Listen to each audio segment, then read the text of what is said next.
Hello दोस्तों, कैसे हो आप सभी। आपके लिए दोबारा एक टेम्पो ट्रैवलर की वीडियो लेके आया हूँ। इस गाड़ी में क्या था, ये T2 गाड़ी है, डबल टायरी।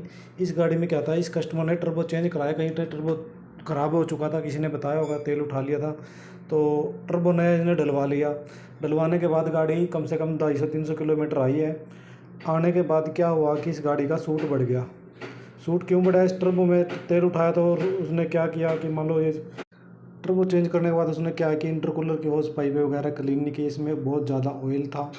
ऑयल होने की वजह से ही ये अंदर इंजन के अंदर जाता रहा कि वो इंजन के अंदर अगर ऑयल जाएगा तो कार्बन ज़्यादा प्रोड्यूस करेगा। कार्बन की वजह से ही इसका ये जो DPF है चौक हुआ। इसकी होस पाइपें भी ख़राब थी, ये भी चेंज कर देंगे। लीकेज नहीं होनी चाहिए कहीं पे, अगर आपका DPF बार बार चौक होता है कहीं लीकेज होएगी या इंटरकूलर वगैरह लीक हो सकता है। ये हमने इसका खुलवा के ये क्लीन कर रहे हैं अभी। ये एयर से ही क्लीन होता है। और जब भी आप टर्बो चेंज कराएं तो अपना इंटरकूलर ज़रूर क्लीन कराएं।